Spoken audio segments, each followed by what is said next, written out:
Thanks, Ulrika and Bex, for facilitating the session. And good morning, everybody. A very warm welcome to the first of what I hope might be, it will depend obviously on the next VC as well, a new type of staff town hall, which is what I would prefer to call it.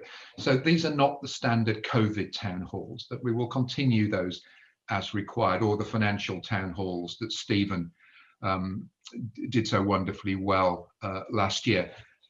These are town halls that are designed to enable all of us within one university to come together to discuss matters of strategic importance. Now, I think you all know that most strategy begins with the executive, and then it finally gets signed off by the two big governing bodies of the university. So that's Senate on the one hand and Council on the other, usually in that order. But most of us, of course, are not members of Senate or Council.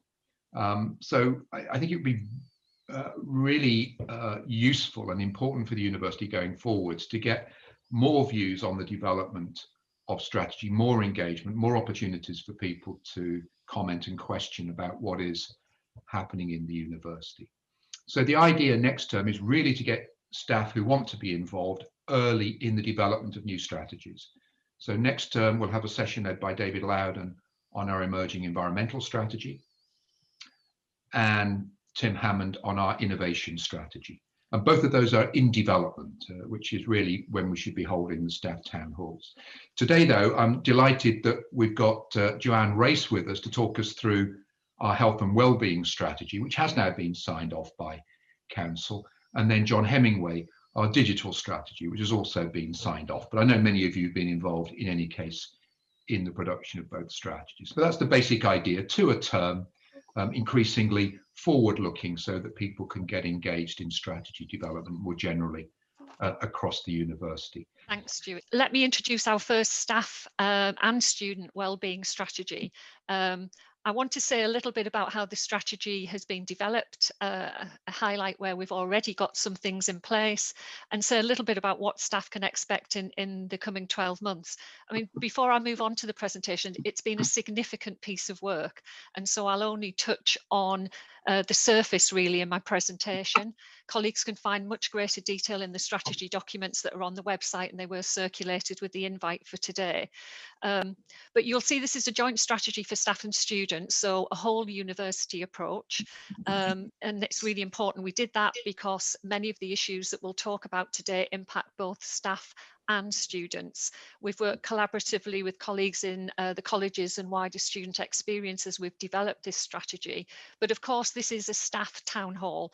And so therefore, today I will concentrate on the issues and the aspects of the strategy that are particularly relevant to staff. However, I do know Sam Dale is on the call, and so he might want to say something at the end of the presentation or deal with any questions that colleagues might have about the plans for our students. And of course, the issue of wellbeing has never been more important than the last 12 months. There's been a huge amount of work across the institution, across all sections, in responding to the pandemic and supporting our students and also, of course, our staff as we've worked through the many challenges that we've had to face. And that will continue as we prepare for a return to campus. However, this morning's presentation isn't so much about that. We may well touch on some elements of that. It's about wellbeing in its broadest sense. But as I say, we will touch on some elements of that, and colleagues can ask questions if they would like to later on. So if we could move on to the first slide, please. Okay, so this is just a little bit about how the strategy has been developed. The first thing to say is that the priority areas in the strategy have been developed through a very comprehensive process of gathering evidence from our staff and students by 2 comprehensive health needs assessments. So basically surveys in information evidence gathering, asking both communities what their concerns were, what their priorities are, and I'll say a bit more about the key themes later on. This then gave rise to a green paper or a draft strategy, and we used this draft as a basis for further consultation with key stakeholder groups, staff networks, our trade unions, to name just a few.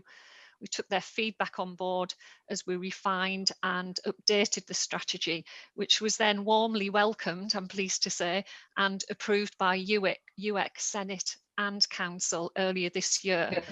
We've also worked very closely with our colleagues in public health and Durham County Council to make sure that we reflect, best practice and emerging themes from local provision as well. Okay, next slide, please. I think the key message of that previous slide was that we've taken time to get this right, or at least to get it off on the right footing.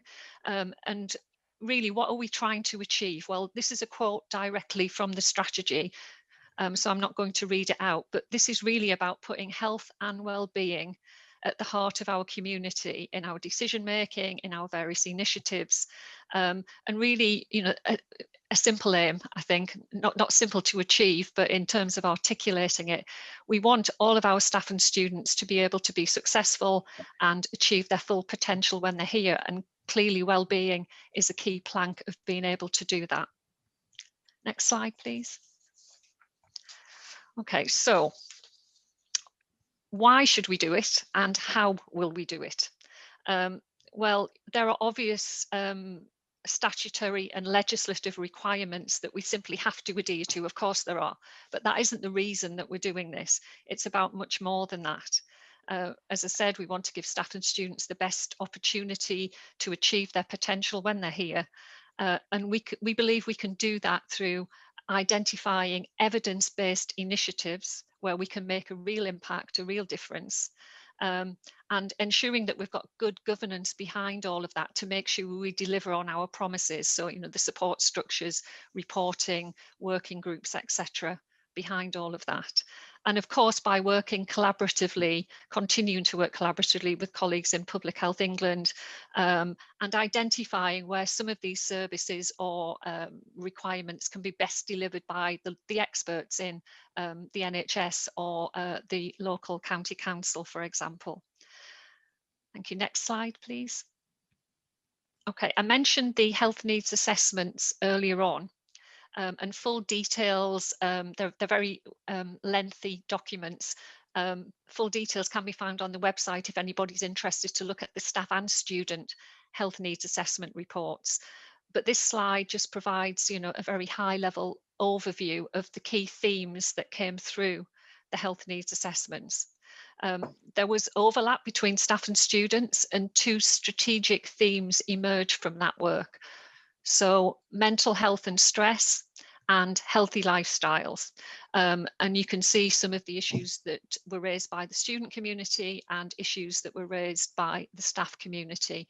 And I'll very much focus on the staff issues today, and outline where we are and also what we have in the pipeline and what we have planned to start at least to address some of these issues. Okay, next slide, please.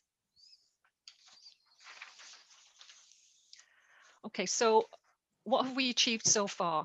I think, key message is we're not starting from scratch here. There's been a lot of work that's gone on in various areas of the university to support staff and student wellbeing.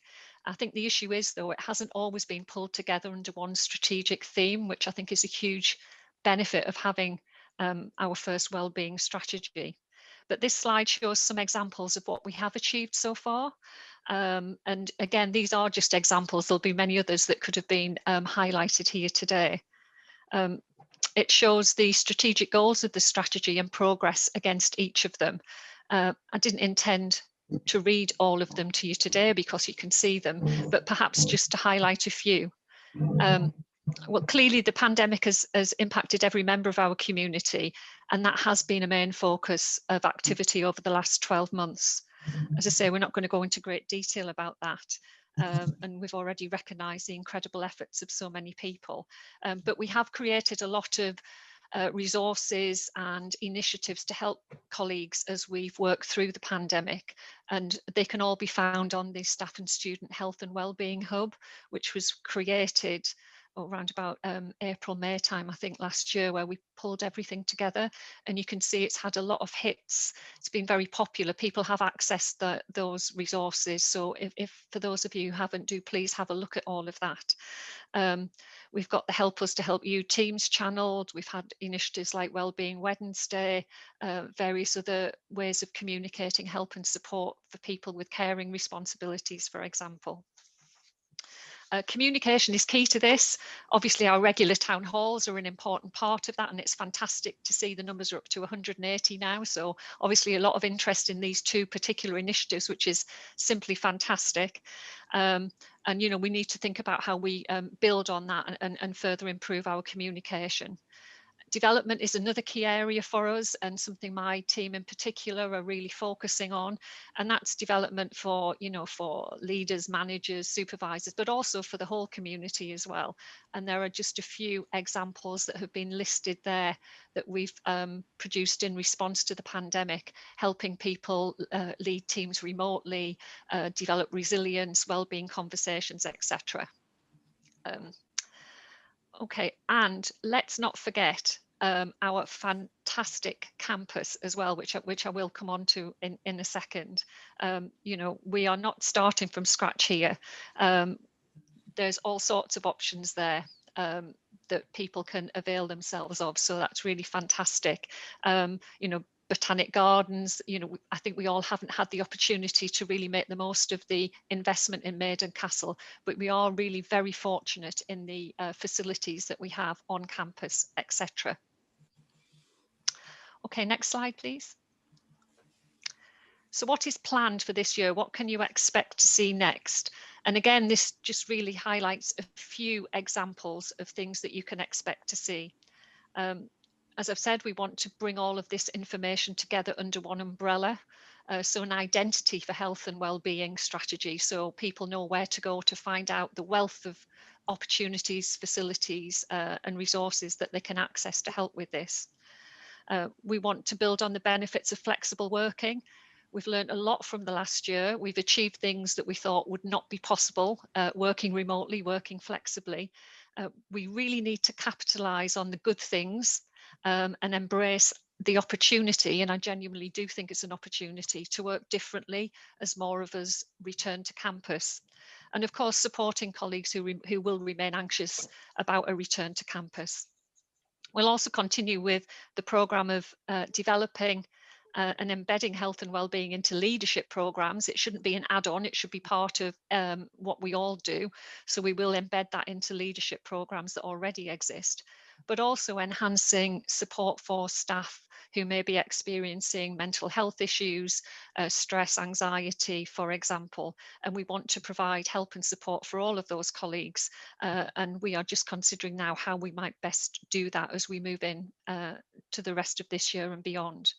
We also want to collaborate with others working in this space. There's been some wonderful work with Health at Durham, and we're very much trying to work collaboratively with those wonderful initiatives and link into those and develop advisory groups, etc., to make sure we continue to take the views of staff into account. And some of the things, you know, we're going to roll out flu vaccinations, have a consultative group on catering options, etc., as we return to campus. So just a few examples there of what you can expect coming up. Next slide, please. So how can you get involved now? Well, here are just some examples of initiatives, resources and events that may be of interest. The Wellbeing Cafe, various, you know, e-learning modules, stress risk assessments, support for carers working differently, etc. There's just a few examples there that you might find of interest. So do please look at them. Some of them have been running for a while. We've had excellent feedback from many of them. So do please have a look at that. Next slide, please. Okay. The Employee Assistance Programme, it was referenced on an earlier slide, and I just wanted to say a few words about that before I close the presentation and open up for questions. So, you know, I think we all recognise the last year has been incredibly challenging for everybody. And of course, there's light on the horizon and cause for optimism as we hear about the success of the vaccine rollout. But nonetheless, people have had to deal with a lot of challenges. And some of us will continue to deal with those challenges as we move through the next weeks and months. So we do have a wealth of resources available to help support people. And the Employee Assistance Programme is just one of those. And we launched this early on in the pandemic to make sure colleagues had access to it. We brought forward that launch. and it is really a fantastic resource for people. It has every member of staff has access to 24/7 counselling, helpline, for example. There are structured counselling sessions, there's advice on health and well-being and exercise, health checks, financial and legal information.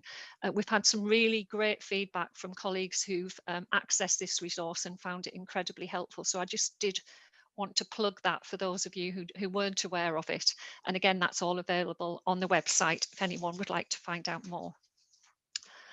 Next slide, please. This is my final slide. So as I said, information can be found on the Health and Wellbeing Hub. It's all there in one place, and we will continue to add to that as work continues as we implement the strategy. So the digital strategy was something that I felt very strongly we needed from the moment I walked in here in May 2019. What we had was a very good institutional strategy. I have to say, probably one of the clearest I've ever seen in terms of the universities that I've worked with, and one that was very attractive in terms of coming here to do this job. What we then had was a whole series of projects that were underway that were aiming to do good things for the institution and to move us forward in terms of our digital and IT provision. But there was nothing that really connected the two. There was nothing that said, this is where we're trying to go with digital and with technology more broadly, and this is what we expect that journey to be like as an institution. So we set out to put that in place. And the first thing I have to do is congratulate Simon Brownsell and my team, who did a lot of the hard work on this strategy in terms of pulling it together, coordinating a lot of the work that went into it. And we went through the green paper, white paper stage, and we were ready, having had the green paper go to council in the autumn of 2019. We were ready to move forward to the white paper in the spring of 2020. And then the virus happened. And so all of our focus went into the virus response in terms of enabling us to move online and to put in place the things we needed to put in place. So we actually delayed the finalization of the strategy for two reasons. The first being a very simple one, that we just didn't have the capacity to do the work. But the second was we felt that there was inevitably going to be a shift of priorities as a result of the learning from the pandemic, and so it proved. So the strategy was actually presented to council and was approved on the 8th of December last year, and subsequently we're now working to put together the roadmap of projects for the next 3 years that will be delivered against this strategy. Now, the digital strategy has three forms. The first one is digital strategy on a page, and that is very much a headline overview of the strategy, and it gives you all the key things you need to know about the strategy on one page. We then have a second version, which is a summary version. That's around 6 sides, and it really does give you a headline summary of the digital strategy and what it contains. And then for those of you who have a little more stamina and are prepared to dig a little deeper, we then have the full digital strategy document, which runs to around about 60 pages. So those three versions are there. They're now publicly available on the web, and people can access those and read those, and it sets out our intended direction of travel with regard to technology. So have the next slide, please. So why do we need a strategy? Well, actually, when I came here, there was much discussion around priorities. We had scarce resource in terms of money. We had scarce resource in terms of people. We had scarce resource in terms of time. And most important of all was the capacity within the institution to take on board all the sorts of change that the adoption of lots of new technology is likely to require. So the strategy was a way of getting very clear about where we wanted to go, how we intended to get there, and what our priorities were for digital and for technology against the university objectives. So where we want to move to is recognizing that Durham is a leading university and that our digital environment is commensurate with being that leading university. And a real shift in emphasis, because we don't want the IT organization to be a police force. We don't want them to be controlling lots of things. We want them to be enabling people and empowering people to do what they need to do to take the institution towards its ambition of being extraordinary. So that's what's encapsulated in that vision, is that shift towards enabling and empowering and producing a digital environment that's commensurate with a university of the standing of Durham. So we have some key objectives in the digital strategy. The first thing I want to say is this is not a CIS strategy.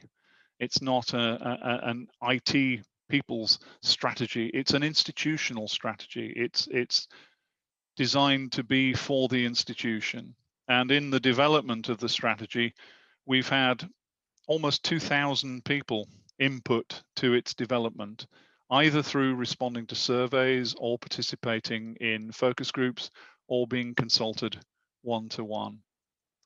The second thing it does as an objective is it prioritizes the end user experience. So historically, we've had a tendency to offer our systems to our staff, students, and other stakeholders and say, these are the systems, make sense of them. The shift we want to make with this strategy is to understand what sort of end user experience we want, and then to integrate and aggregate our systems to deliver that end user experience. I don't believe that any member of staff or any student should have to know how our systems are structured to be able to do what they need to do.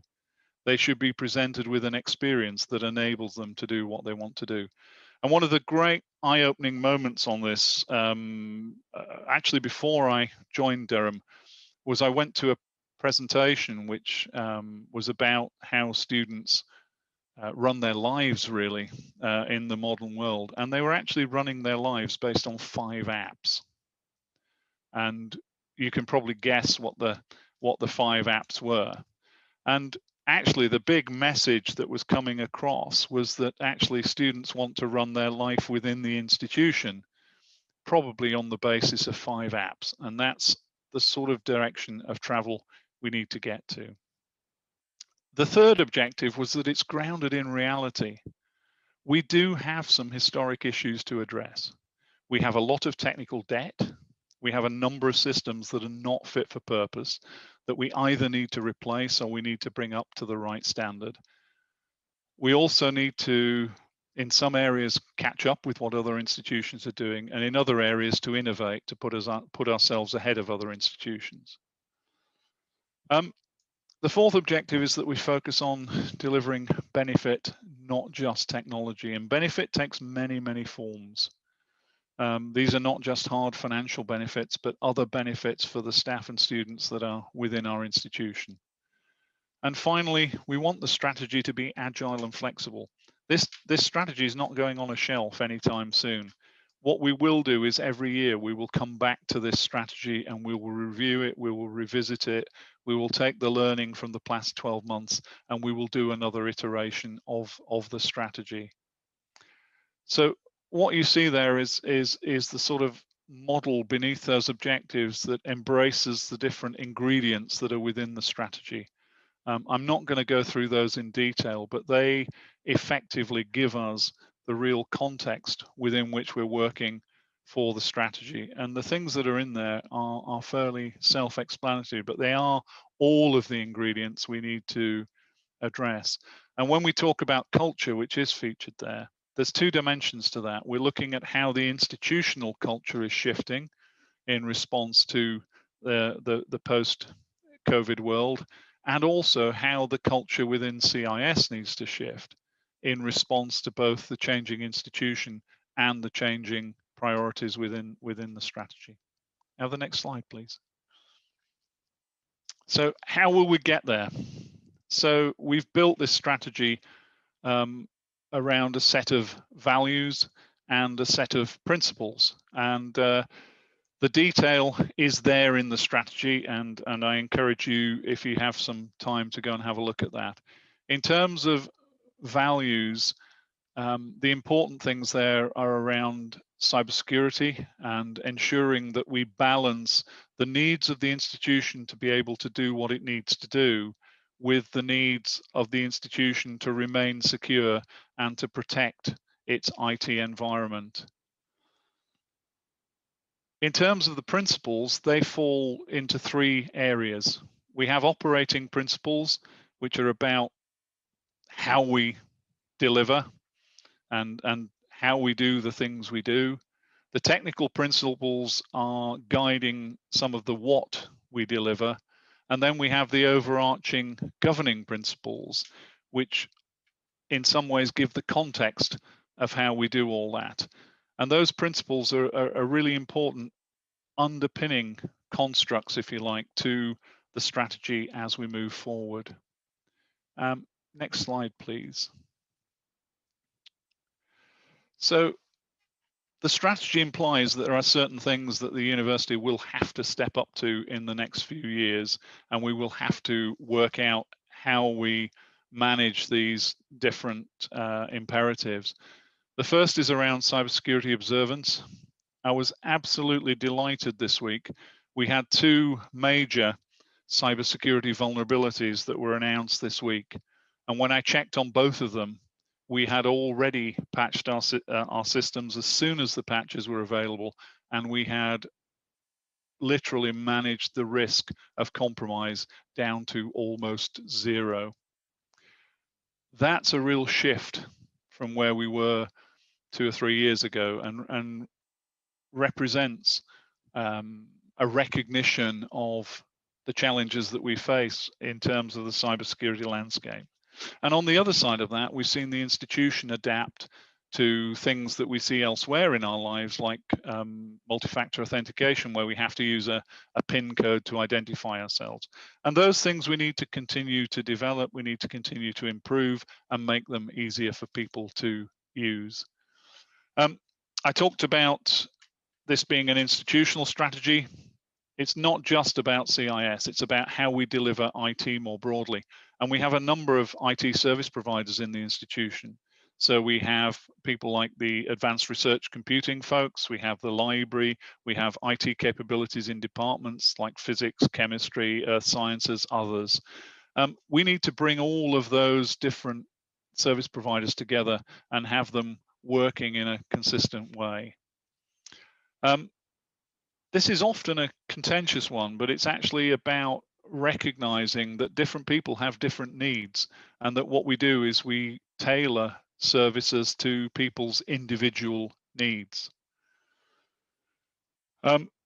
Alongside the digital strategy, I'm leading on the work to look at student journey, and student journey is a good example of the sorts of architectural components that we need in place, so that as we undertake different projects as part of this strategy, we have these architectural frameworks that we can go back to and we can check against, and ultimately make sure that all the different pieces fit together. We recognize as well that innovation does not just come from the IT service providers, it comes from the end users, and the strategy creates a digital enhancement fund that can support local initiatives, and a digital innovation fund to support innovative solutions. And just to give you an example of that, I was actually approached latter part of last year by two students who had a really good concept for a learning support system. And it was on paper, and they'd drawn it all out and they'd designed it, but they had no way of taking it forward. And I'm pleased to say that this afternoon, I'll be sitting in the first meeting to review a prototype of that solution that we have commissioned under our innovation funding. And if the solution goes forward to full production, then we've already assessed that it has commercial potential. and therefore it could actually generate an income not just for the students concerned, but also for the institution. Next slide, please. Forgive me, I'll just...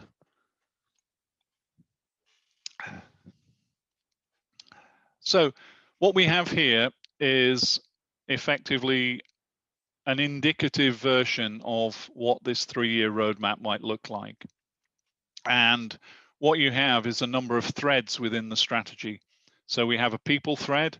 So that's all about solutions that support the development of our people, but also, very importantly, upskilling digitally our staff and students, giving people the opportunity to acquire the skills that they want to be able to have to work in the digital world. Research and engagement. So we're already upgrading the Hamilton High Performance Computing facility and working with Alan Reel and the team in ARC to do that. Around education, we've got the tools that support learning and teaching, but we've also got the tools that support student information. So we will be re-implementing Banner as a student information system as part of taking us to Banner 9. We're moving our learning and teaching to Blackboard Learn Ultra, so we can then unpick and ultimately decommission Duo. And we're looking at other initiatives in that area, such as post-enrollment relationship management to support Sam Dale in terms of some of the work around student support as well. Then we have accommodation, estates and infrastructure. That's all the technical work that we need to do, but also looking at as well some of the newer tools we need to put in place to enable people to better interact when they have issues and when they need new services. Wider student experiences, the colleges, and we now have the Durham University Online, the first version of a digital wider student experience, which has received a great response, and big shout out to Quentin Sloper and all the folks in Experience Durham who've driven that. And we're looking to take that further. And then we have obviously our global thread, which is where the web sits, and we're already at prototype stage on a student recruitment app that will actually allow potential students to have virtual reality tours of our colleges and see some of our facilities in virtual reality. So next slide, please. So how can you get involved? Well, I said to you, the digital strategy is living and breathing. So please give us your feedback. If you pick up on something, or you see an opportunity, or you think there's something missing from the strategy, tell us. The second way you can get involved is, as projects roll out, we need to bring people into them from the institution so people can get involved. You can help members of your teams become part of project teams and also become champions for elements of digital change. And equally, myself and Simon and other members of the team, if there are key meetings that you want us to come and talk to you about the digital strategy or about matters technology, or there's particular feedback that we need to hear, then speak to us. We genuinely want ideas around innovation to come from the institution so that we can continue to evolve and develop the strategy for the future.